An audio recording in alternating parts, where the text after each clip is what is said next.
Of all 7 Harry Potter books, the fifth one is considered, at least by me and the people I know, to be the most boring of the books.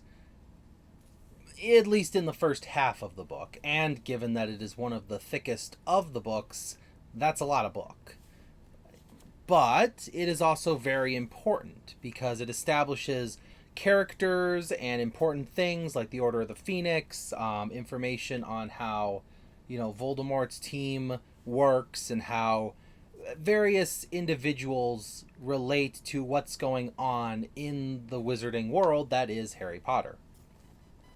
What I'm getting at here is sometimes, as much as we want to get to the excitement, it's important to establish who is here, what are they doing, why are they doing it, and how this all ties in together.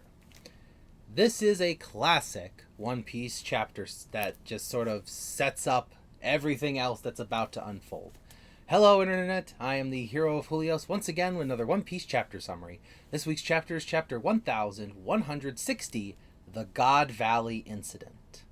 We are finally in this, but first, let's take a moment to observe the art for this week. It is the continuation of Yamato's cover story, where Yamato stands by a shrine to Odin and his companions as we overlook the Flower Capital. This D&D campaign of Yamato's is coming to a close, and we are just kind of waiting to see what happens at the end. So I'm very interested to see how many more chapters of this we have, unless something else equally crazy happens. But for the most part, it looks like we are pretty much done with Yamato's story. So, diving into the actual chapter itself, Oda took a look at the audience and said, "Hey, do you want to know about Marshall D. Teach's tragedy? Do you want to know about his childhood trauma? Do you want to know how he lost his mom? If you answered yes to any of those, congratulations! We're about to find out, as the chapter starts off with the Buccaneers. Or not the Buccaneers, I'm sorry. The Davy clan. The only reason I say the Buccaneers is because, weirdly enough, the Celestial Dragons compare them to the Buccaneers. They even go as far to say, aren't they just more Buccaneers? Another Celestial Dragon cries out that their lives, their very lives, pose a danger to the Celestial Dragons. And furthermore, if they were all erased from the world, it would be a better place, which, as we know, makes that the opposite true. And then finally, they say no matter how many generations back you go, you will find no one who loves the Davy clan. We have this very traumatized Teach as being held by his mother, as some Celestial Dragons thought it was funny to throw knives, only for the announcer to tell them, now, don't you go throwing knives. If any of them die, that's a penalty. Ho, ho, ho. Man, they're terrible. But it's very interesting because they seem to be quite varietous in their size and shape in the Davy clan. The fact that they're also compared to Buccaneers, it's fascinating to me because we know nothing about the Buccaneers, really. We don't know what their special ability is that Vegapunk was hinting at. We don't know what they did in the past. But whatever a Buccaneer did, or all the Buccaneers worked together to do, they did something that made their entire race reviled. But Teach, as far as we know, is a human.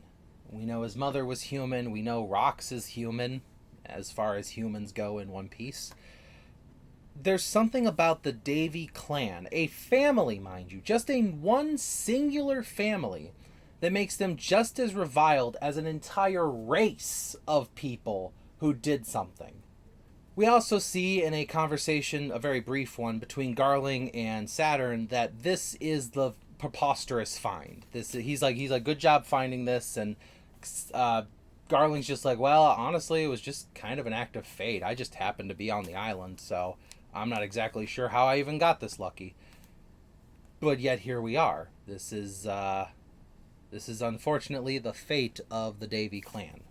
We also see the ending of Dragon's conversation with Shanks' mom, where she tells him, I don't know who you are, but please make sure these two get into the hands of someone kind who will raise them to be good men. Don't let him have them. Obviously, we see that Shamrock does end up in Garling's hands at some point, but we know Shanks gets away and is raised by Roger. But that's all we have. Dragon takes these two babies and he goes. Unfortunately, Shanks' mother, I assume, is not much longer for this world. After that, we see more of what we already know from the God Valley incident. The game begins, the people run, the celestial dragons begin their hunt, the big fat dumb ones are like, hoo, I've got a pistol, I'm gonna, ooh, look, I got one, ooh, look, I got one. I'm not winning this game, obviously, but hey, this is fun. And we see the Holy Knights are out doing their thing. We got Garling taking out a bunch. We see Gunko using her arrows to take out a few. We see some other guy who's just there using his stupid thorn ability to torture a father and son. You're not even going for points at this point. He could have easily just taken out the kid and father and, you know, get the 10 points or whatever they're worth and move on to more. But he's like, oh, I've got to make a whole show about it. No wonder you lost. Garling is better than you. Just letting you know. But as the dragons are continuing their hunt, we do happen upon a bunch of slaves getting a pep talk from a boy with a very large head. Not Jimmy Neutron, but Emporio Ivankov. And apparently, Dragon was also listening to this. Ivankov's giving his big speech about miracles requiring effort, and we can't just wait for someone to save us, we gotta do it ourselves. And Dragon even tells himself, it's nice to see that some of them still have hope. As Dragon goes to, watch this, though, another celestial dragon happens upon them, and he's got a big old rifle, and he's like, hoo, I found the 10,000 point buccaneer. Look at me. I'm gonna just take him down. As a bullet flies, and the celestial dragon hits the ground. Good job, Luffy. You are just like your dad. You saw an injustice of the celestial dragons and you took care of it. The only difference is you punched him and he's still alive, but hey, let's face it, Charlos is everyone's favorite punching bag at this point. Dragon, you took out a celestial dragon that doesn't even have a name. So, yeah, well, Dragon even tells himself, I've really done it now, but if I did nothing, I wouldn't be able to stomach it. So he continues on his journey. He saved those slaves who are getting ready to free themselves and unwittingly causes the saving of 500 more individuals because he saved Kuma. Keep that in mind. If you do a good deed for a person, hopefully that person will go on to do another good deed, and hopefully 2 good deeds, and then they'll do 2 good deeds each, and then they'll do 2 good deeds each, and it's the butterfly effect. Dragon saved Kuma, Kuma saved 500 people, therefore Dragon saved 501 people. But Dragon doesn't have a lot of time to think about that because another big explosion happens on the island as we see the Rocks pirates make their landfall. And they're all here with one goal, save Shaki. Well, Rocks has 2 goals, and apparently Newgate has 2 goals. And also Linlin has a goal in addition to her previous one. And Kaido's just kind of following Linlin for another goal. Anyways, we go through a little montage of each individual talking about what they want. Rocks obviously starting with the opening statement. Listen up, everybody. I know we're not exactly best friends here, but we're all here to save Shaki. So here's what we're gonna do. Save Shaki, grab as much treasure as we can, grab all the devil fruits, and then we will divvy up the treasure when we get home. This is not the time to fight over treasure. We've got a lot of things to worry about, okay? Are we good on this? Cool. And I forget his name right now, but the big catfish guy, he says, well, we can't split Shaki, and Shiki's just like, well, obviously the person who saves her is the one that she's gonna want to marry, and Silver Axe is like, no, I'm not gonna let you get to her first. And also you got Captain John going, well, no, she's gonna go for the guy who gets the most treasure. That's what makes the most sense. And even Newgate, who by the way wasn't exactly chiming in on this last time, but he's like, I'm just here to save a friend. But if Shaki fell in love with me, I guess that wouldn't be so bad. And That that's when Buckingham Stussy, she's just like, yeah, that's it. Wait, what? No, Newgate, what are you talking about, buddy? And then we got then we got Strusen, who mentions that Ochoko, also known as Wang Ji, did not come with them, and therefore I vote he be banned from the bar forever. And that's when Linlin chimes in and says, yeah, it's a good idea, but also, you guys, there's no way Shaki's going to care about any of you, so you might as well just grab treasure while we're here. And she's starting to go for her thing. And then finally there's Kaido, who ended up being my favorite of this whole conversation, who's just like, hey, Linlin, you promised, you said I could have one of those devil fruits, right? Maybe the one that turns me into a dragon? If there is one, Newgate was telling me about one that turns you into a jacket. I don't want to get that one, but maybe like if I could get a cool one, that'd be cool. So, we do know after the God Valley incident that the dragon fruit is the one that Kaido obtains when Linlin gave it to him. Linlin talks like it's a big, huge life debt, but honestly, she just punched a kid and took it. It's not like she risked life and limb for this devil fruit. Unless she fought Saturn. So in the last flashback about the God Valley incident, we saw Ivankov and Kuma obtain the 2 devil fruits. Big Mom shows up, slams Ivankov, grabs the 1 fruit, turns and looks at Kuma and says, "You, give me that fruit." And Ivankov says, "Kuma, all you have to do is bite it. Nobody can stop you after that." And Kuma just goes, and gets the power of the pawpaw fruit.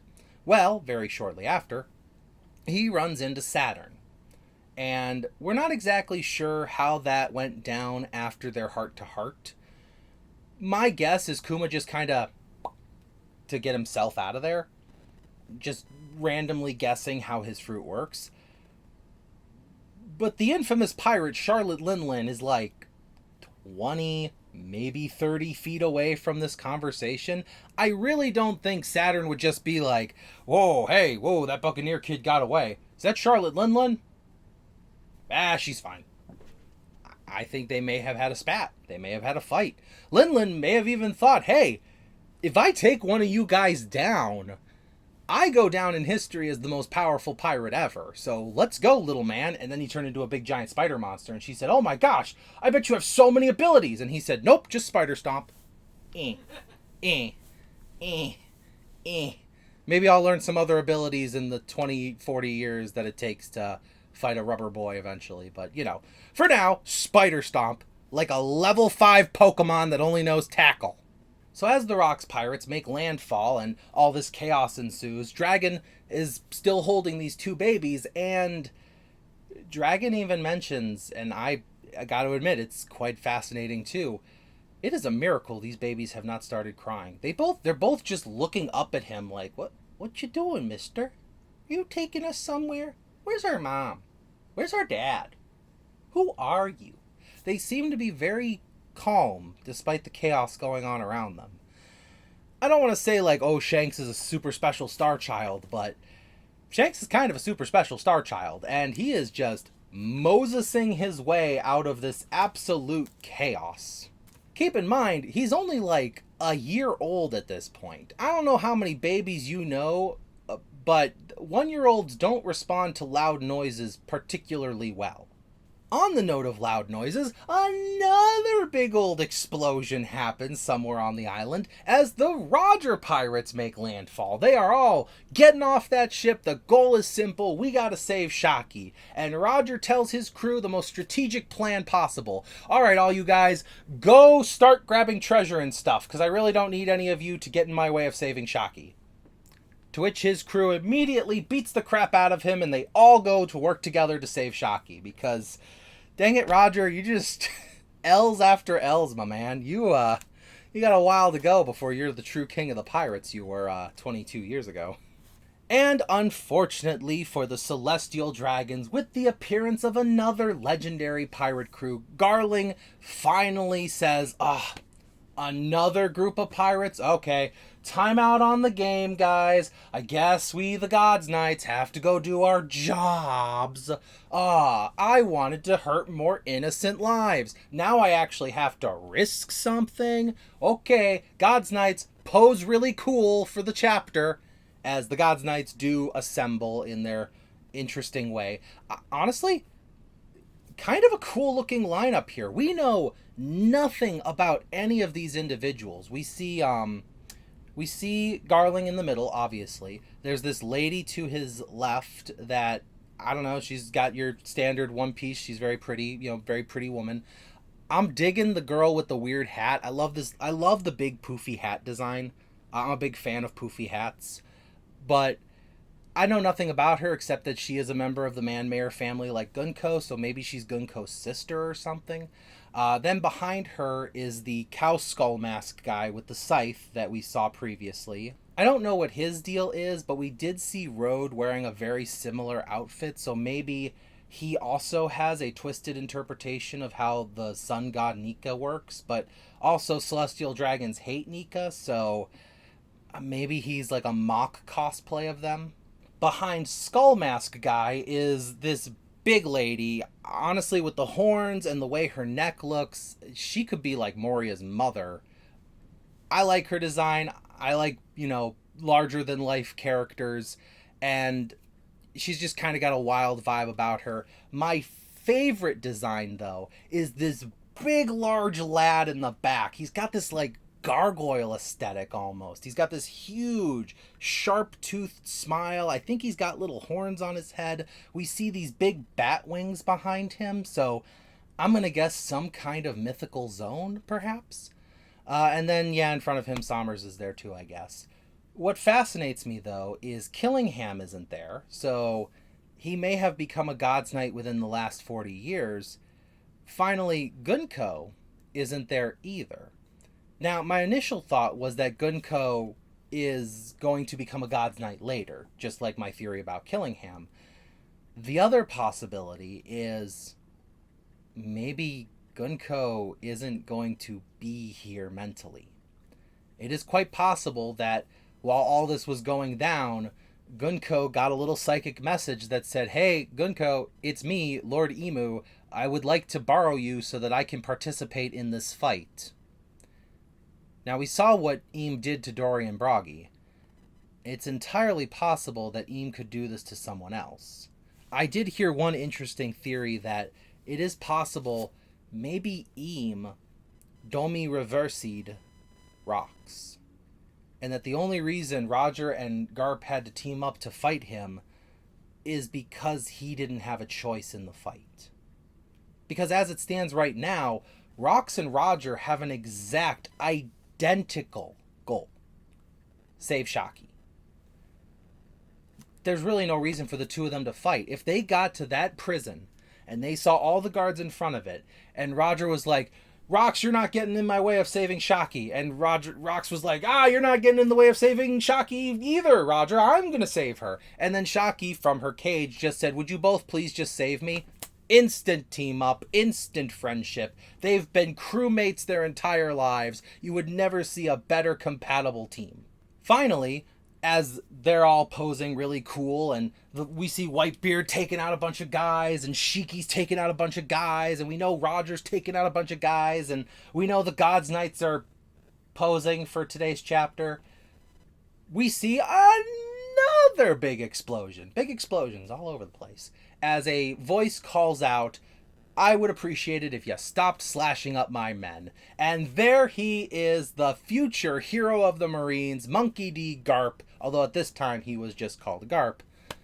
He is on the scene, he's ready to fight some blokes, and it's just pretty cool. Garp's here too.